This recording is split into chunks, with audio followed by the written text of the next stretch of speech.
section. It's time now to discuss some topics that are literally on the table.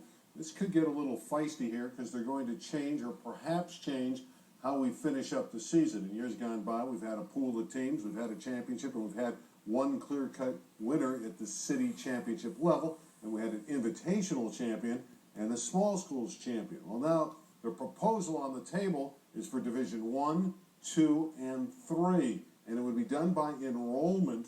So some of the strong teams, i.e. Palisades, which has been our city champion the last 2 years, could fall in Division 2, and last year's runner-up Granado Hills could be in Division 1, so they may not play.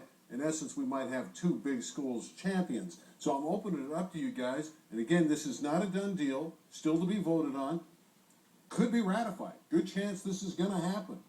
How do you feel about Division 1, 2, and 3, or would you like to have one school as the team? I'll start with Chris Forrest because he's the two-time champion. I can tell you right now that I don't like it. It's going to take kind of the flair away from being the actual city champion.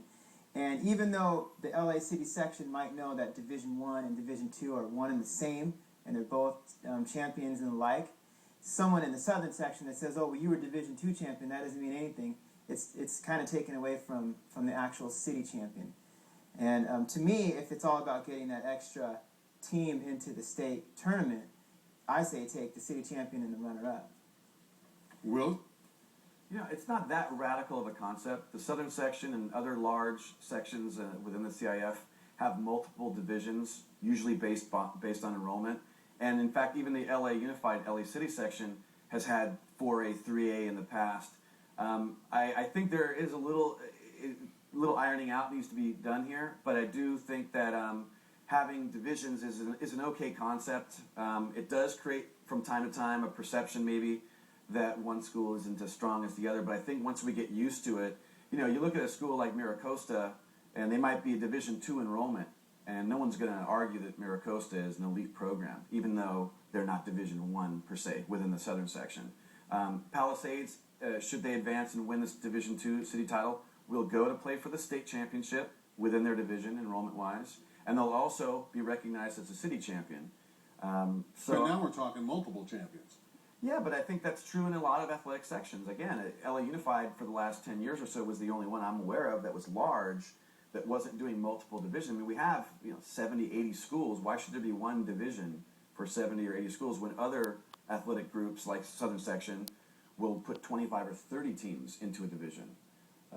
That doesn't bother me at all, actually. Well, using that Miracosta example, Division 2, how did Division 1 champion feel when everybody was saying that the Division 2 team was the best team in the section? How will the coaches in LA City feel if a Division 2 team wins and the Division 1 team knows that they're not as good as a Division 2 team? Well, I tell you who is the city champion? That's what I hear all the time at these meetings.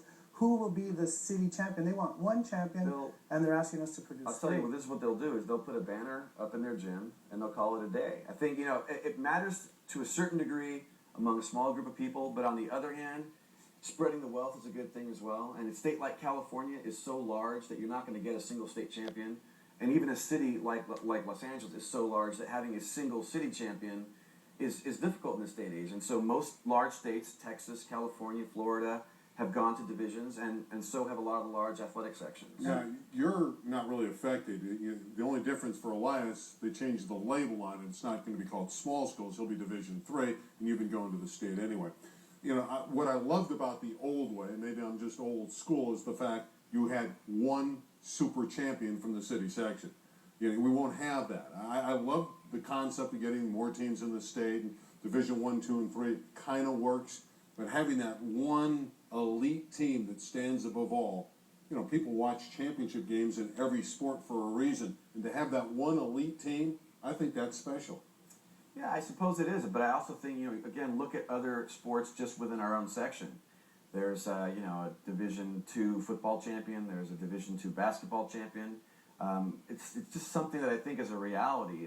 It's such a large district to assume that, 50, 75, even up to 100 schools that are playing a given sport, there's going to be just one champion. It just doesn't seem practical anymore. It happens in the state also. Miracosta, again, Division 2 state winners. You think they're better than the number 1 team there also. So it's not just in our section. And in the southern section, it goes all the way up to the state. Absolutely. The one thing I do like about it is that we'll no longer have the invitational bracket. The invitational bracket I've never been too fond of. Even though we won it once, still wasn't too fond of it. I like the fact that we all go towards the city championship. Absolutely. In the section.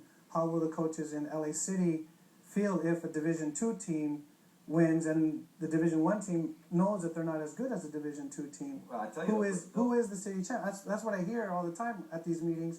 Who will be the city champion? They want one champion, They'll- and they're asking us to produce I'll tell you, three. well, this is what they'll do: is they'll put a banner up in their gym and they'll call it a day. I think it matters to a certain degree among a small group of people, but on the other hand, spreading the wealth is a good thing as well, and it's